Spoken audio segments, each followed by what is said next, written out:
Okay, so I'm recording, and we have worked on and off over the course of the last couple of years. Yeah.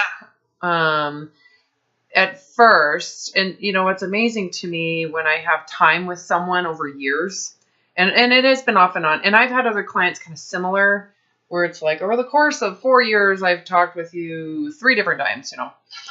Right. As you go through your own process of like coming to me, hearing what I'm saying, have healthy skepticism, not really internalizing it, adapting it to what you want, going back into your reality, what you've adapted it to doesn't work, coming back to me, you know, kind of that, I don't know. You're like, God, maybe I do need to listen to what she's saying. Maybe it is true, but I don't know, but let's try again. And then you know, make change, make shifts like you did last time we worked together. You made huge shifts, huge. I made huge. Yeah, big deal. Shifts. Mm-hmm. Huge shifts. You know, we first started together, you were kind of like, yeah, okay, Robin. Well, I remember. I called you because I was like, I need to lose some weight, lady. Help me with that. I know, right? And don't you say... it's like bathing suit time in a couple months, and I just need to, like, get this worked out. Yeah, totally. And, like, you know, I'm finally at the place in my life where I can hire a professional. Mm-hmm. Exactly. You know? So, I have, like, that. I gave myself the grace to hire someone to help coach me through it. I know. Well, and, exactly.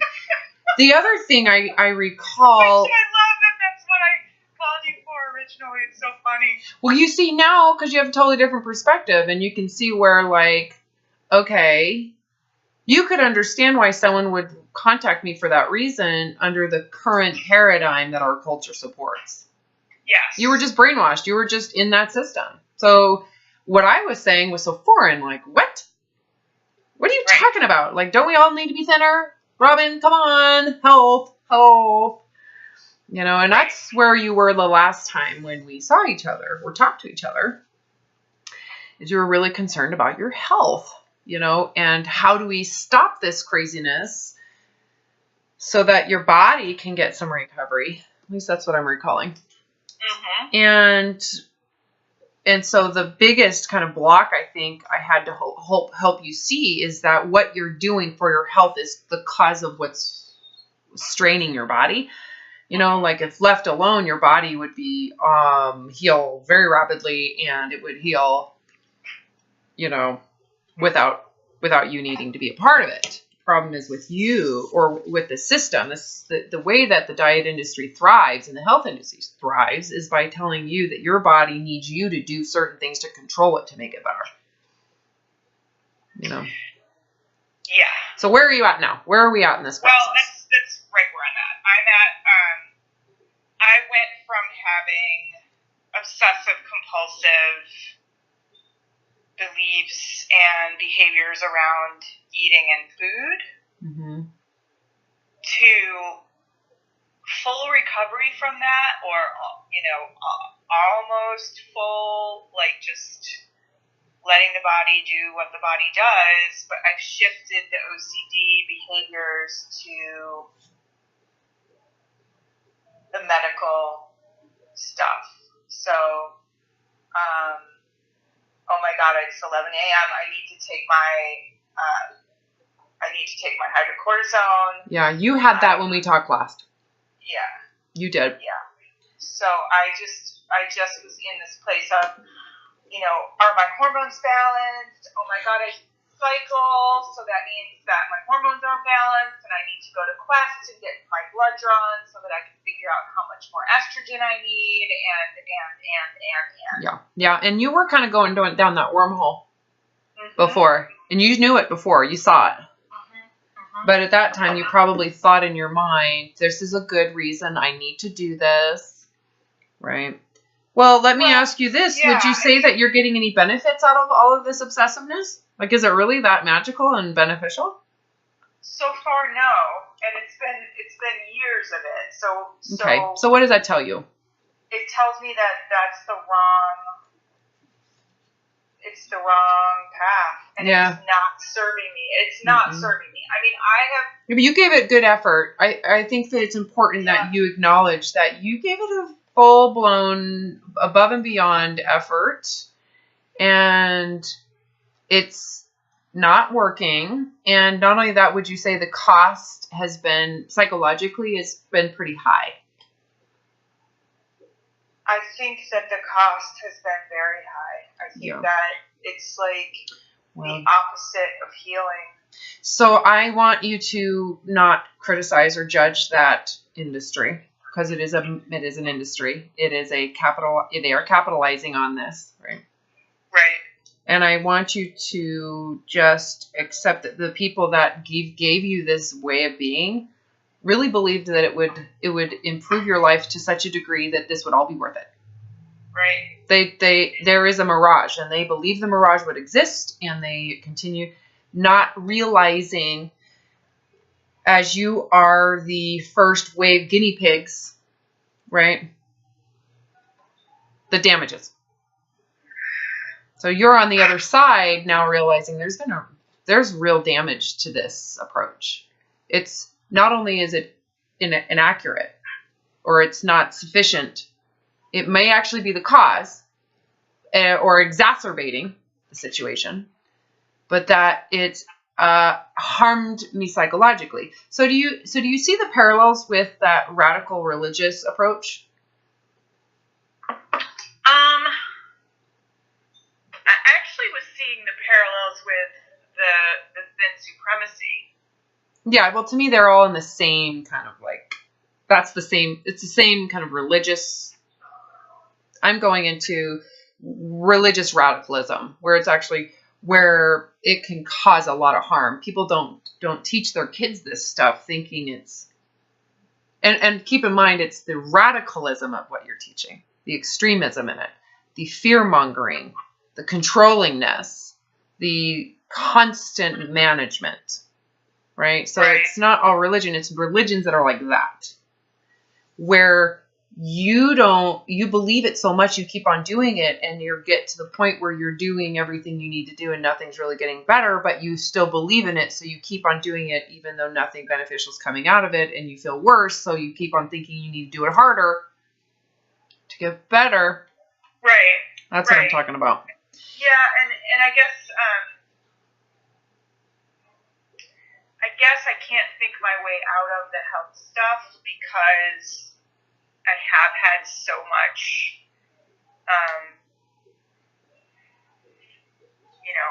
wellness crises. I've had hospitalizations for kidney infections and la la la la. Like I've had it. I've had a lot, and I've always been taught that you have a high fever, you go to the hospital. They fix you, you come home, you do what the doctor says, right? Yeah. So, let me just say, I've quit cold turkey, all the medications that I was on. And I'm talking thyroid, hydrocortisone. When did you do that? Like 5 days ago. Have you had kind of like a depressed, or have you been super depressed? Before I quit, yeah. And do you feel, so within 5 days, you don't feel like horrible? I just feel a lot more, no, I don't feel horrible, and I just feel a lot more, that's good. Like, nervous, anxious. Okay, so that's different. That's different. So what I'm talking about is like massive hot flashes, or like your hormones are just all over the place because you just, like having a baby, right? You just, baby's gone next day. That, you know what I mean? Like a massive shift. Okay, so that's good news. So, so the anxiety is a manifestation of fear. Yeah. Okay, so what are you afraid of? I'm afraid I'm going to have a heart attack and die. Okay, so I want you to know that if you're going to have a heart attack and die, that's probably going to happen whether you're on those meds or not. Yeah. So that's a possibility regardless. Yeah. It's kind of like saying, I'm pretty sure I could die in my car. Oh, do you remember those conversations? Yeah. Totally. Yeah, no, I got it. It's like, it's irrational. It's just, there is a little bit of kind of doubt in the back of my head because of the weight gain. Mm-hmm. Right? Well, okay, so why don't let's rethink this, okay? Because I think I think your body deserves a chance. My body does deserve a chance. Okay, I love that you probably felt that before you made this decision to contact me and to get off that. I have never. Did you watch the YouTube where I was talking about you might want to find out what the truth of the body is? Are you in that Patreon account? I'm in the Patreon account, and I may have watched that. That's okay. There's a lot of clients in there. I just want y'all to know you can get in there and chat. I have a lot of clients in there. Wait, we chat over the in Patreon. You can in the comments. Or yeah. We can chat. I know. I was thinking about it. I'm like, I have so many damn clients in there that are working with me. You people know me. You can get in there and make fun of me and stuff. That's hilarious. Honestly, my Patreon doesn't always work. Like the app doesn't always work. It's kind of glitchy. Well, that sucks. My app is kick ass. It might be my phone. Like I just have an old iPhone. Yeah. It's not that. I mean, it's not that old, but whatever. Yeah. So what I did recently, which again, I own that this is obsessive, but I got a blood pressure cuff and a heart rate watch, and Well, I could see why you would do that if you have this deathly fear of having a heart attack. You just want to make sure you're not on. I think you might want to go through the reality that you could have a heart attack. I think you need to go into acceptance. I know that's the opposite of what you're doing, but I think that for you to really let yourself detach from controlling the body, you're going to need to go into accepting things you're afraid of and the possibility of them occurring. Yeah. Otherwise, you're going to have yourself in it. You're going to, right? Because that's how we're wired. I mean, we're wired in egoically, okay, that's the survival mechanism, to be controlling. Again, type A personality is not something we should really be supporting. It's a sign that someone's in survival mode. And so when you look at the obsessiveness, what you really should be saying is, Robin, I'm trying to survive. I'm removing my fear of death. Yep. So see it differently so you're not labeled as like OCD. I mean, I hate those labels, but they're really describing symptoms. So see them as symptoms that I am clearly experiencing symptoms of the fear of death, fear by heart attack. So if you are experiencing, let's imagine you are in fact experiencing a heart attack and you are aware, I'm dying. What would you do? What would happen? I mean, I fully accept it. It's inevitable. In the moment of it, right? Yeah, in the moment of it, it's like, I just wish that my girl was with me to hold my hand. I wish to be at peace. I've done everything that I came here to do. Any regrets? Any regrets in that moment as you're dying of what you were afraid of anyways, and what you obsessed about not having happen? It happens, right? Yeah, shit. Yeah, like I can't believe I lived so afraid for so long and wasted all this time up until this point. What was the point of going to all those doctors when I could have just taken the time that I had and fully embraced and fully experienced it openly, like full on experience, rather than taking, what I mean by full on experience is that you are witnessing it all versus I am controlling this one aspect. which is all you see, which is all you're aware of, is that one aspect.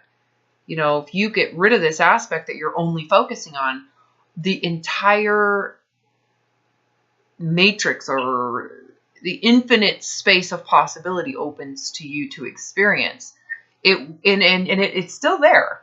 The problem is you're still focused on this one aspect, thinking you control it. And the funny part about it, and I guess it's not funny, but it is funny, is that what you're doing is actually promoting what you're afraid of. Isn't that the case for a lot of things? Yeah, that's where I'm at. Yeah. And so what you might want to do right now, which is what you should do anyways, is you connect with your daughter in a very loving way to where she feels very connected to you. You feel very connected to her. So if she's there or not, she knows that you love her and you know she loves you. Yeah. I have actually done this with my kids. I've had this conversation many, many times with my kids. They think I'm weird, and I understand that, and I don't care. Because I am a little weird. I get that. Yeah. But I want them, I don't want to ever have something doesn't get closure, right? So I live with closure. I try to, at least. I try to, as much as I can, live with closure. You know, I'm telling you, this didn't just come to me. I had to go through that out-of-body experience to have that awareness. Yeah. Yeah. But I think that's what you're coming to. I mean, you're coming to that knowledge. It's just taking you kind of some suffering to get there. But I think that's, don't you agree? That's what you're getting out of this, is that awareness right there. That, you know what? I'm going to die, and it's going to happen. And it could be from a car wreck. You know, for a long time, I thought that I was going to be able to, like, bioidentical hormone my way out of aging. Yeah, well, isn't that what they're selling? Yeah, that's totally what they're selling. And so... You never questioned the integrity of that, did you? I mean, I did. I always had, like, kind of one eye open. But, you know, my personal opinion about anyone who would fall for the HCG protocol is, like, you're pretty freaking radical. Yes. Point, yes, right? you are. I talk about that. I'm writing about that in this next book. It's like, this isn't... You know what I mean? Like, you're willing to put your wellness on the line for this, like, it hasn't been researched. Nope, not at all. Mm-mm. And it's like, as soon as I would tell my friends, like, which I never have done, like, that's part of my shame in my eating disorder, is that I got to the place where I was willing to inject something into my stomach. Yeah. And okay, but you understand. If I said that out loud to any of my friends, like, yeah, remember when you lost all that weight? Like, how did you do that? And if I said, oh, it's a needle, their face would fall. They'd be like, what? You did what? Well, of course. Yeah, it's pretty radical. However, you know, the more research you do, you read Dr. Simeon's Pounds and Inches, it's really freaking amazing. However, it's psychologically attractive to people who are radical in general. Yes. Yeah. And that is why I was willing to do it, and I felt like it was the right thing. And it works great as a weight loss protocol. It works great for your endocrine system. The problem is when someone emotionalizes their weight, it's a very dangerous process for them. Right, and so that's why it wasn't the right thing. Yeah, and not only that, but if you went through that and you are like religious about food, moral about food, and you're kind of you fearmonger food, and you're kind of it's going to magnify your fear of food, which triggers a whole lot of other problems. Right. Because you're getting the grandiosity of the thinnerness, and you're basically inflating, the narcissism is inflating your sense of safety. And when you get off the protocol, all of a sudden the insecurity that you have originally comes out and you compensate with extreme radical restrictions and no sugar, no starch, no gluten, no dairy, no nuts, no legumes, no, my God, it's the lectins. It's the lectins. Oh man, somebody came at me the other day about lectins and I was like, just don't even start. I just am over it. You're just like, wow, okay, fear mongering. You've been like, oh my God. Yeah, and they don't realize that those types of businesses and those books and all that are actually, it's like it's feeding their problem, right? Because it's giving them these radical kind of like ideas that are very, very like singular focused. Doesn't mean they're wrong, but it's like not holistic in any way. And it's basically they're getting taken advantage of, right? Because they're so fear-based that they need something highly controlling to feel better about it. Yeah. Well, yeah, and it's like trading. For me, it's been like trading one dysfunction for another, and. Well, don't you agree that's kind of what's happened to the weight loss industry? It's gone from just weight to this fear-mongering of food. You know, and the health aspect. I'm gonna throw you a total curveball because the biggest gift that my body has given me, this body has given me. I gave this body the grace to eat whatever sounds good at the time, and stop when I'm no longer hungry. And I definitely have, that's kind of a moving target for me. I'm, a long time binge eater, so it's hard for me to stop. But I've been pretty good, right? I've been pretty good, and the biggest gift that this body has given me is that I've been delivered because of the weight gain. I've been delivered out of the thin supremacy conversation. I don't have to have it anymore with anyone. Mm-hmm. And most people don't even start with me because they can see that I'm not in it. You're over it. Well, I weigh 200 pounds now, and I'm 5'8", so they're like, oh, well, you're not dieting. Clearly you're not dieting, so I don't need to talk to you about what I'm eating right now. Yeah, and you're not necessarily interested. So I'm not. Like, doesn't mean you don't feel bad or you don't have those underlying sense of anxiety about it. It just means that it's not something you're willing to you're not going there. I'll draw like an analogy. It's like when someone wants to talk about the royal family and you don't give a shit about the royal family. Yeah. Or they want to talk about the Kardashians, and it's just like, yeah, it's not my thing. Yeah. You just say, like, I can just say out loud, like, you know what? It's not my thing to restrict food. I don't do that anymore. Yeah. Well, how do you feel about your weight? Those are two different topics. I've accepted it.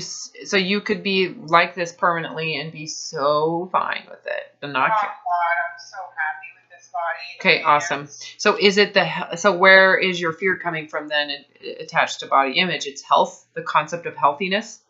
It's the concept of healthiness and like... Okay, that's body image.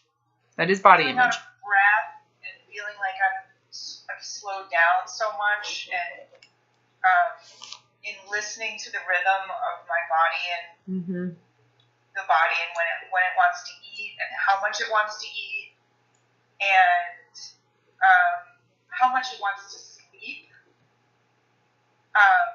It has really shifted in me, like kind of just letting all of that happen as it needs to happen. Has pointed me in the direction of, well, there's something wrong with you. Because I have to say to my family sometimes, you know what, I can't go to Costco right now. I'm too tired. I need a nap. Mm-hmm. And I have to say to my girls sometimes, like, we're going to have frozen pizza for dinner, and I'm going to lay here while you cook it. I can't get up right now. Okay, is that something you feel bad about?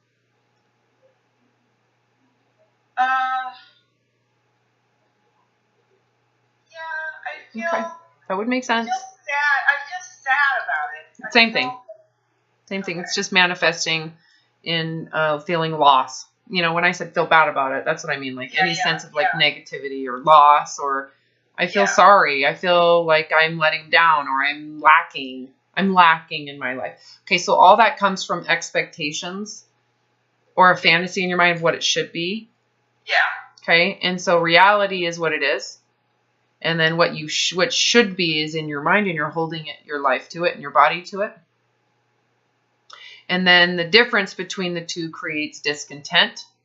And then that's where we promote controllingness, doing something about it, right? So what we've got to be able to do at this point is acknowledge the body as it is in the current state of what you've been doing, right? Because the other thing is you have to acknowledge your way of being at this point has not just happened to you. This is not your original body. I mean, it is, but it's been manipulated big time. And everything that you've done to manipulate it was to change it, to make it better, to make it better, to make it better. Yeah.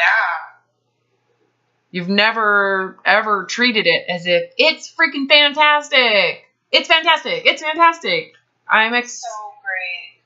Right? So your perception of it has been always that it sucks. Yes. Whether it's I'm too fat or I'm unhealthy. And now my life sucks. So that position that you have as a martyr or this isn't good enough comes from the fantasy in your mind of what you think is good enough. You know, to come to the conclusion that this isn't good enough, you have to have an idea of what good enough is. And that idea of good enough doesn't necessarily have to be something brainwashed. It can be something you experienced in your past.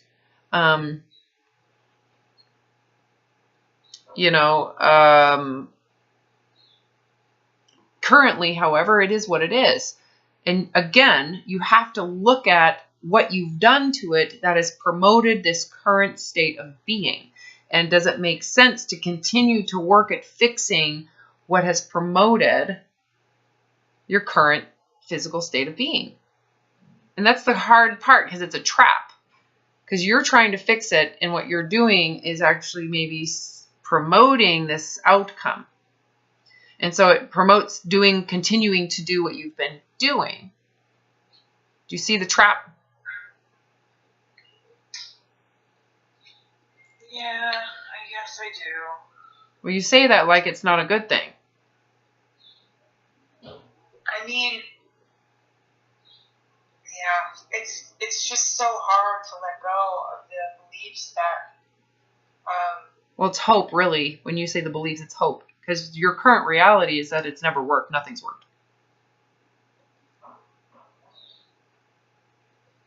Go back to the... Yeah, not long term, certainly. Correct. Well, yeah, and it requires extreme amounts of labor and thought and control and response and constant thinking about it. You would think with that amount of focus and devotion and work and dedication and, intelligence devoted to this and studying, and you're the perfect freaking patient, right? You would think that there would be a positive outcome, and there's not. Yeah. So that's what I'm saying. So what you're saying is it's hard to let go of not the beliefs, but the hope of those beliefs. You're getting, what do you get out of those beliefs? Hope. Hope that it's better than what you have. Yeah. So what it feels like to give up hope is loss. Like, I've lost that ideal. So, right?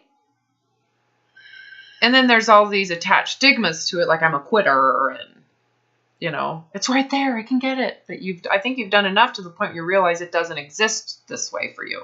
This isn't working. Yeah. So what is the natural state of the body? I'm wondering if you're catastrophizing everything.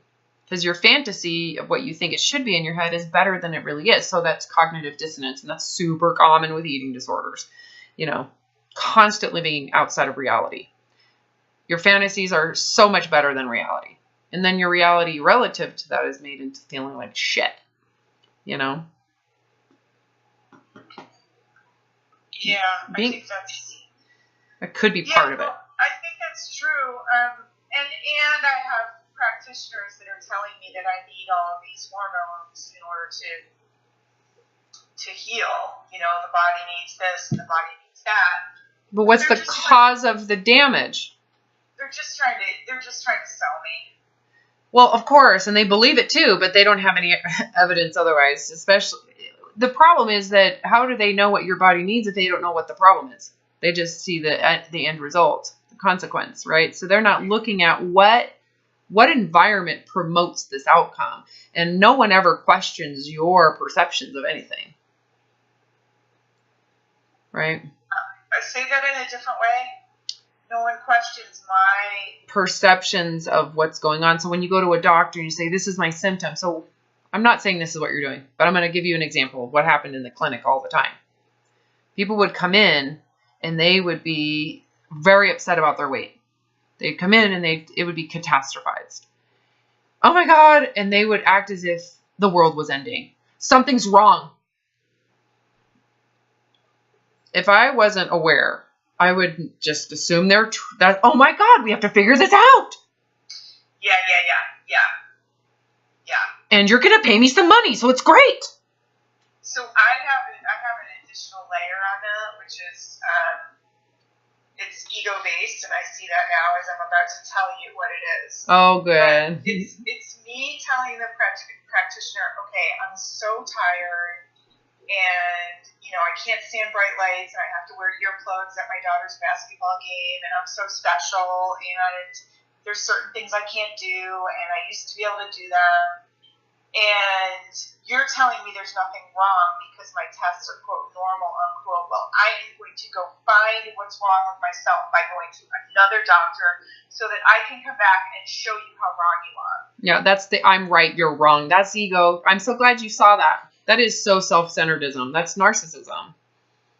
Because I'm so special and I'm so smart. I love that you're this is awesome. I love when people do this to themselves. You're seeing it. I am so special. I'm unique. I'm so special. Well, and they told me that when I was young. You know, I skipped a grade, and I'm so smart, and I'm so special, and I could have just been a doctor. Like, I don't even know why I'm even paying you money to tell me things that you don't even know. Yeah, you know, our first session, I could kind of hear that when we first started. Yeah. Remember when you were like, hey, yeah, Robin, I'm okay. Like, I know what I'm doing. It was very, and I'm just like, okay. I just know you're going to suffer. So you can have it.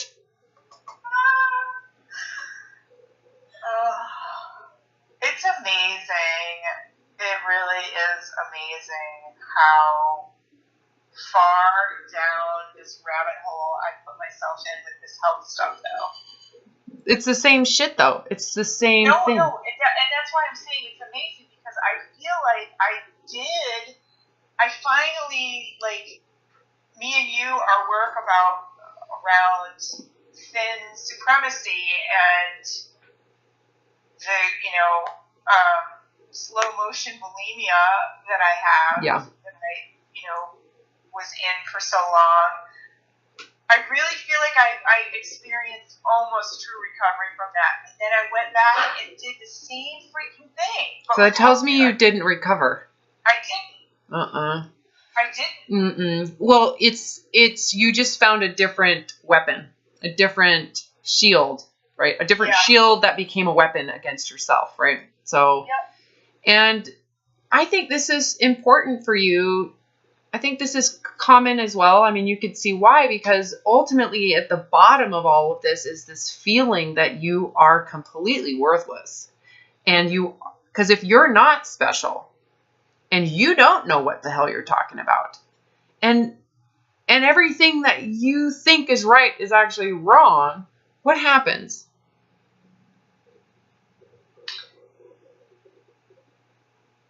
You become very humble. Well, that's after you feel loss, right? Yeah. You're right. The humility is it's amazing, actually.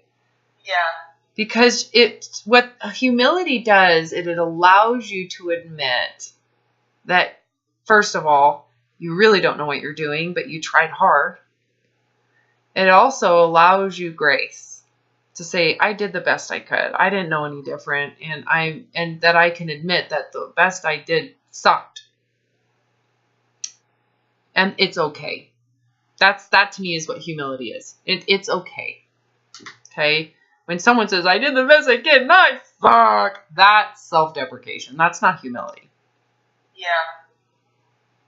I'm a terrible human. That's not humbleness. That's actually narcissism on the flip side. Yeah. You know, you're manipulating everything. You're feeling sorry for yourself because you can't have what you want. And it's also a way to get attention, you know.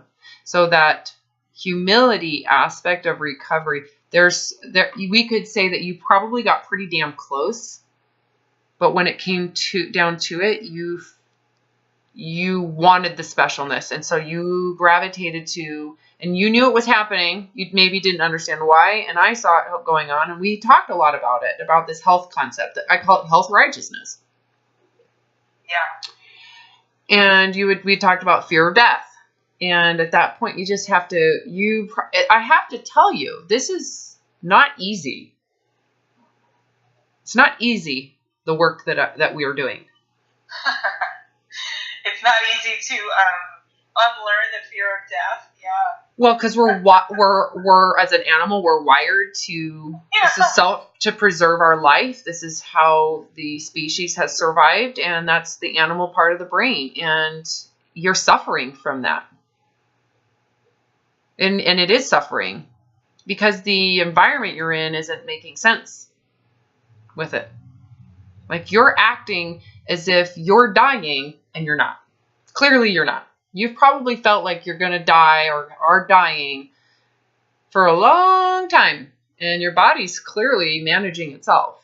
Now, at some point, the manifestation of disease is going to show up. But if you get rid of the cause, you know, can it heal itself if you are no longer reinforcing and promoting environments that cause the stress that your body's fatiguing from? Yeah. You know? So you'd have to go into letting go of the specialness, right? Because if you do heal, what happens to your specialness? What if it does it on its own, without you, without your knowledge? Without this brain. So, without a control, without something to pinpoint or attach it to it. Yeah. Without you being able to say, this is how I did it. Right. Well, first of all, I would be just so grateful. It would be amazing. And you know, I've gone back to prayer, which I never prayed for years. Since I was like 13 years old. I never did. Oh, you've been miserable. I'm so sorry to hear. I mean, I'm not sorry to hear you're praying, but that tells me a lot. Yeah. You've been miserable. Well, I did have a lot of anger that my mother ran away with our minister, and you know,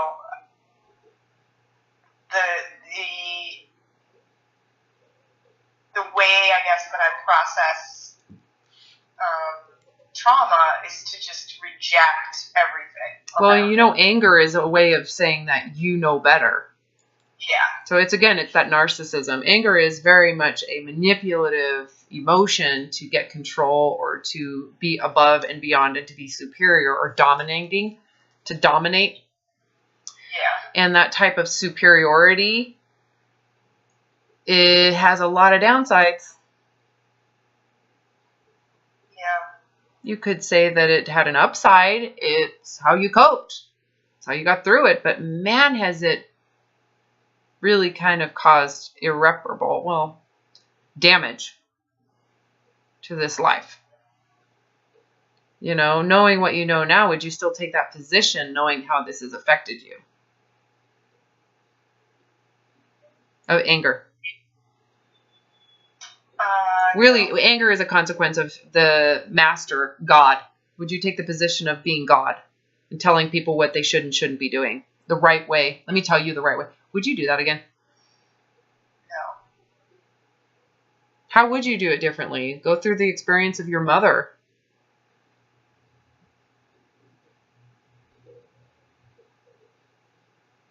mean, that's a good question. I guess I would wish that I could just forgive her, like, in an ongoing. Okay, that still, hold on, that still tells me that you still judge her and think that she's doing the wrong thing. Okay, so that's still taking the position of the I'm better than you and you suck, you piece of shit. So I want you to rethink it again, because you're, with that thought, you're doing the same thing. I will forgive her because, okay, so I understand. I want you to try it again. If you could go back and had to relive that, knowing what you know now, how would you perceive your mother? How would you respond to this?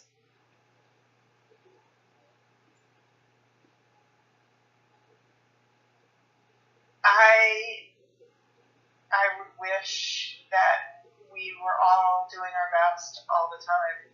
Yeah, and you would wish that of her too, right? So you would see she is doing what she thinks is right for her, and she's honoring that. Yeah. And I want her to be successful. Yeah. And so... You feel the difference? Feel the difference between your first answer and the second answer? Yeah. Okay. It's much more open to just be able to say, like, forgiveness isn't the right word, although, you know, that's what I've been praying for lately. What you need to pray for lately is, I accept reality and I'm willing to love it as it is. I don't want to need forgiveness. Right. That is such a, I forgive you for what you did wrong. So you're still holding the wrongness in it. It's still a judgment. Yeah. Okay, good. Okay, good. Yeah. You can see that. That's why I said, I'm just saying that if you can see that, you can see you're about to do the same thing again. In a different way. It would manifest with different suffering, maybe. Still thinking, I have to forgive you. You're still holding on to resent, right? Holding on to judgment and criticism. Yeah. You might go into if you did that again, you'd probably go into more of a passive victim position rather than a angry, I'm going to control you and dominate you. Right. So if you want to, let's just skip another karmic lifetime. Let's just fast forward this shit. If you can see that and you can go, oh no, I don't want to do that. Well, maybe what I need to do is accept that my mother is making a very difficult decision, but this might be what she needs to do to survive within herself. Yeah. And you know what? I love her and want her to find success in her life the way she thinks that's the way it's going to happen. Yeah. So, and I am capable of handling this. So I support her. Yeah. Do you feel the difference? Well, the way that you frame it is unconditional love. Oh yeah, when you love her as if she's not your property. Yeah. And you can have compassion. This must have been a very difficult decision for her to make. But if this is clearly what she feels the need to do to survive and to honor her soul, I want her to do it. And I want her to find happiness and love in this. And I support her. I don't need her. I'm competent. So I think that might be also what you were missing at the time, is you didn't feel you can handle it. Now as an adult, you probably can look back and go, oh, I could totally handle it. And I could handle it. I didn't need her that much.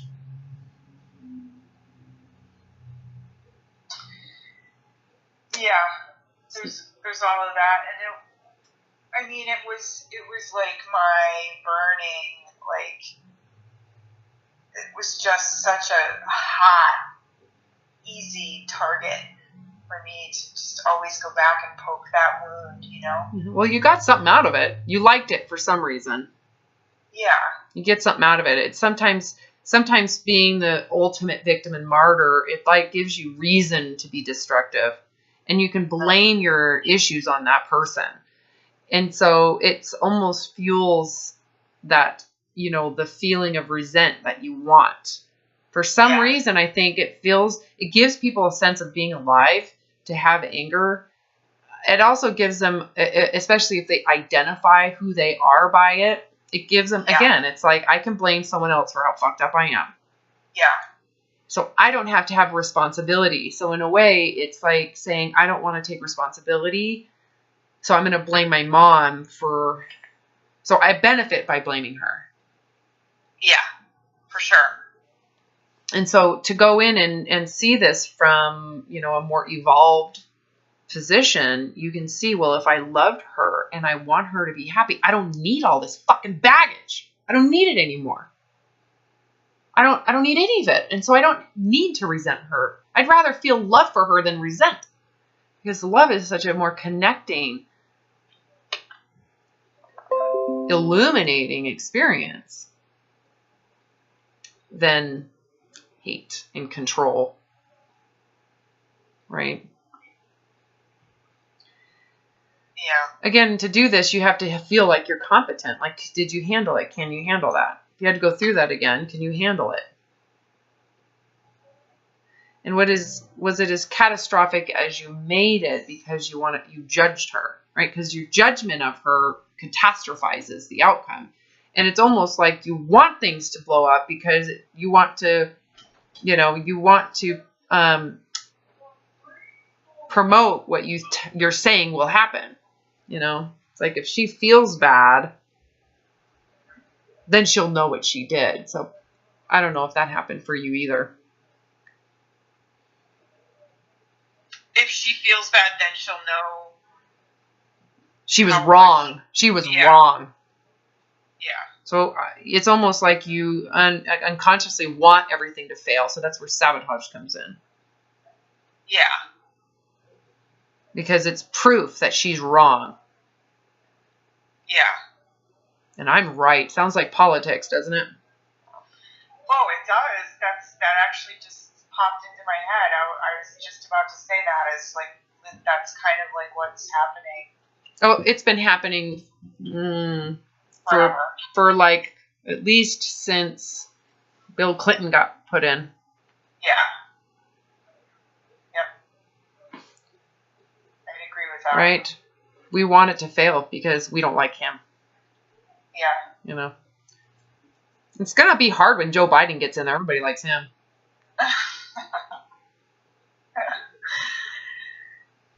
Yeah, so I think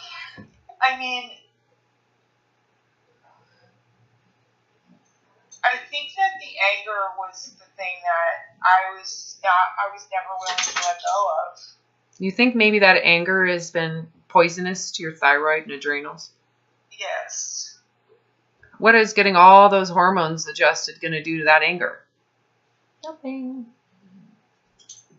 Yeah, and well, I have done a lot of processing of that anger and really asking for forgiveness for myself.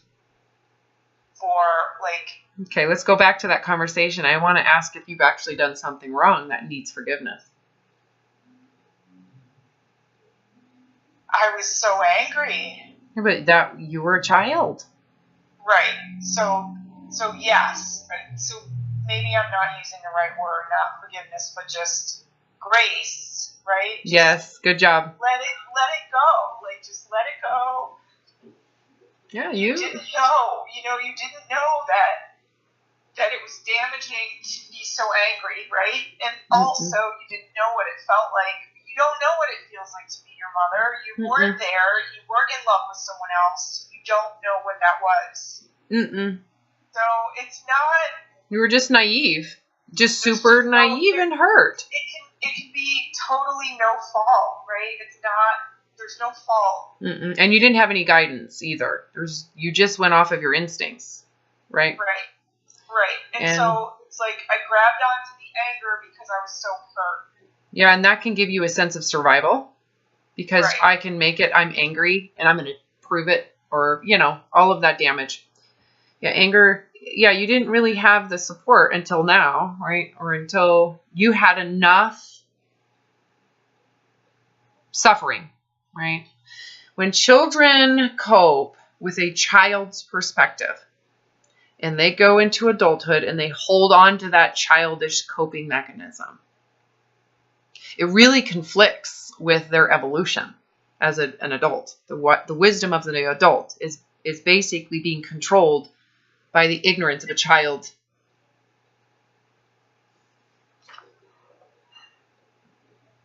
The wisdom of an adult is being controlled by the ignorance of a child. Or a better word is naivety. But either way, it's ignorance, especially when it comes from the narcissism that's ignorant. Because you're acting as if you are correct.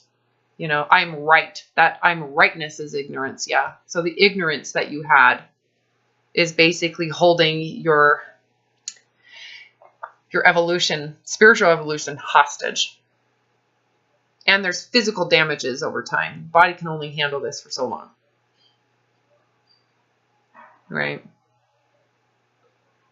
Yeah. So it just, this is how wisdom works. Don't you agree? You kind of have to go back and forth between, I believe this, oh shit, it has consequences. Do I really want to believe it? Well, yes. Okay, well, let's fix the consequences because I'm not willing to change my beliefs. Oh shit, now I have more consequences. Do I really want to believe this? No. Too much pride. You have to surrender your pride. You were wrong. You were really wrong. But you didn't know any different. And you can go back now as an adult and go, oh, my mom had to have been really miserable in the state she was in for her to do that. And she probably needed that just to stay alive and to not go crazy. And for whatever reason, she needed to do that. And if I love her, I would, as a person, as an individual, I would want her to do what felt right for her and just know that we love her. And I know she loves us. Is she still living? Yeah. Yeah, and for a long time I wanted to be able to process through all of this with her. Why would you need her? I don't. I thought I did, but I don't. I know, that's what I meant. The only reason why you would want her there is so that you could go back and forth around who's right and she's wrong and she should apologize and I'm going to forgive her. Yeah. Sounds pretty self-centered, doesn't it? That's not true grace. True grace is to go back and open it up and go, oh, I didn't have the perspective. I didn't have the wisdom. I just had this position of she's wrong. And from there, my response went into anger and it went into all this other drama. And I've been carrying that. And there's no need. There's no need. Yeah. You can go back. What does it feel like when you just recognize that you were wrong? Well, you were right from that one perspective. But if you open it up, you can go, well, why would you choose that one? When you can choose to love her and to allow her to do what's right for her and to know that you're capable of taking care of yourself. She should do what was right for her. And you should want her to have success, right? Yeah. Once you do that, how does your connection with her feel right now?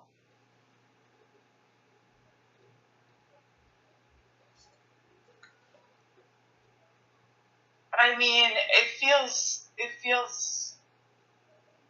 better, but I'm still afraid that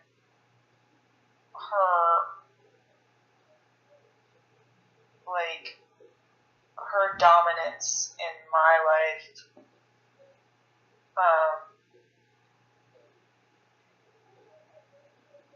is something that I have. It's like I have to be able to stand up to it. What's her dominance? What's that? She's so righteous about every position she takes. Well, then let her have it. Just let her have that position. Exactly. Yeah, no, exactly. And I was able to do that with food for the most part. The last time we were together, just let her have her beliefs. Yeah, what she's doing is what she needs to do to feel safe. And that's what she should do. Yep. And you know what? And she'll figure it out on her own. You don't have to do it with her or support her or even agree with her. You can just say, based on where she's at, that's what she needs. And I will go there with her because I love her. Yeah. Yeah. So there is no, if you allow her to do that and have compassion, really compassion for what's the difference between you and all of this, extremism and radicalism and the different ways it's manifested for you? What's the difference? Yeah. There is none. And so at least you can connect with seeing what she's doing from your own experience of it and go, oh, she's afraid to die. Underneath all that is fear, That radicalism is an equal opposite to fear of death, fear of loss, fear of I can't handle it, fear of inadequacy, So let her do it. And you don't need to criticize it anymore either. It's like, she needs it. I'll support it. Not enable it, but support it, meaning, yeah, Mom, I could see that. You should do that. Yeah. I hope it works for you. Yeah. Next time you talk to her, Mom, how's that diet going? Yeah. It doesn't mean you're participating in it. It doesn't mean, this is where I think your boundaries within yourself need to develop. Oh, yeah. I've always had a really tough time with that. Well, and that would make sense why you would be so controlling, too. So, going into, okay, well, think of it this way. If you no longer have this anger and resent and you feel connected to your mother independently, so you see that independence and connection can exist? Yeah. What is the right thing for you? The right thing for me is to stay independent and connected. That's what I found. That's what I realized too. And it needed to be authentically real and within my scope. I couldn't afford to reach out of myself anymore. And you can see reaching out of yourself, asking for anybody else's opinion about reality is outside of yourself. You're the only person that's experiencing what you're experiencing. And so why is someone else's opinion, including mine, going to do anything about it? I mean, I can't tell you what to do and how to do it. I can just say you got to honor with grace that you're doing the best you can with what you're aware of. And that's what you've done from day one. And you know what? You may find through trial and error that what choice you make today with lacking awareness, that you might have an outcome that you're like, oh man, I wish I knew that. Now I'm aware. I have remorse. I have grace to know I'm doing the best I can with what I'm aware of. I don't intend to hurt anything. Isn't that the truth, whether you are aware of it or not?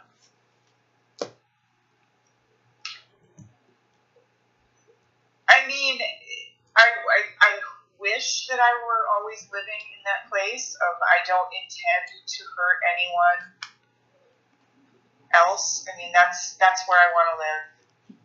That's where you've been living, to be honest with you. Even if you've done something where you're aware it's hurting something else, you're doing it for a reason. You're not sure why. I just need to do it. And I don't intend, but I have to do this. So you're still living in that integrity. You just don't understand the whole thing, why you're impulsive, why you have this okay, makes sense? That's how binge eating is. I'm clearly aware of what I'm doing. Why am I doing it? You just didn't understand it. You didn't intend in any way to damage your body with anger, Yeah,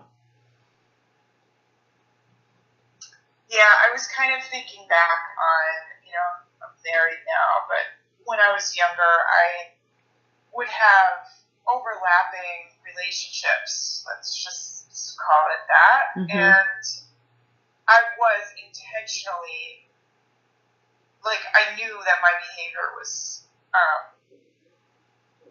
going to hurt one or two people, but really probably it was myself that I was damaging the most. And you didn't understand why you were doing it anyways. You didn't understand. I didn't understand why I was doing it. Yeah. So do you see how you didn't intend? It's not intentional, even though you're aware that there are consequences. You don't. First of all, you don't do things like that wanting those consequences. If you did, you're a psychopath, right? There's a special certain personality disorder that wants the damage, but you don't intend for it. Your intention and focus is on getting what you feel the need for. And so even in that, you really were doing the best you could under the circumstance at that moment. Yeah. Plus, you probably thought there was a way to remove the damages, similar to I'll binge eat right now, and I know I can fix the damages, so then I'm really not harming the body. So there's weird ways that we go into denial. No, absolutely. I should just wait until we're together. I don't want to do it in a letter. I don't want to break up with someone over text.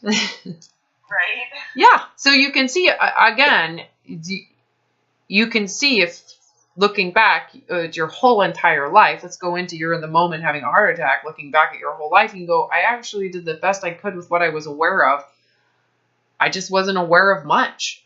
And and I'm still on that processing. And I'm talking for me personally right now, I am still doing the same thing. I am doing the best I can with what I'm aware of. And I have become aware that I live with grace. I live with it now. I don't get it later. I live in a bubble of grace. Not because I want enabling to do bad things, but because I'm doing the best. I already know I am set at, I want to do the best I can with what I'm aware of. I benefit, right? It's called peace and happiness. That's the benefit. It's amazing to wake up and live. I feel like I lived, 3 days in that place, and I remember where I was and what I was doing, and I felt so good. I just felt so light and so free and loving and just I was glowing. Yeah, and you weren't on drugs. Nope. Yeah, so it was your brain was doing it without external, but it had to have been under conditions for it to go away. So the recovery process, where our goal is that it exists at all times. Yeah. To a certain degree, right? That there is no, it's gone, I have to find it. It's always there and I exist in it. It's just... Yeah, it's always there and I exist in it. And while I was having this incredible experience, my miserable husband burst my bubble at one point, and it was just like he had been trying to poke my bubble for 3 days, and he wasn't able to permeate it. And then finally, I was just like, "Oh my God, you are just such a miserable fucker that you really are bringing me down now." No, when there's the victim position, right? Now, that victim position is where it happens. I'm powerless to you. You're taking this from me as if you're not creating it. So that tells me that it was an experience of it. You weren't necessarily creating it. Yeah, no, and it was a glimpse, and it was beautiful, and I know I can get back there. And it's infinite, and it's loving, and it's connected, and it's easy, and it's gracious, and there's no pressure in it, and it's... Yeah, and so there's a process. There is a process to this. I mean, we've got to, I think, forgiving you for how shitty you've been. Meaning that you give it all grace and recognize that you've done everything as is, should be, and you couldn't have done any better. You couldn't have. To expect something better than that, that's the sin. Yeah. And to recognize everybody is doing that. Everybody is doing it. Yeah. Everybody. Doing the best we can with what we're aware of. Our awareness is really what guides things. So obviously, as people's awareness expand, they respond differently. And when you're holding yourself to a higher awareness, and at least the outcomes of higher awareness, but yet your awareness is still less, that's where a lot of controlling stuff happens. Again, your wisdom is growing, but you're being controlled by a juvenile perception of life. And that conflict is where suffering, I think, exists as well. Yeah. Okay, I've got to get going.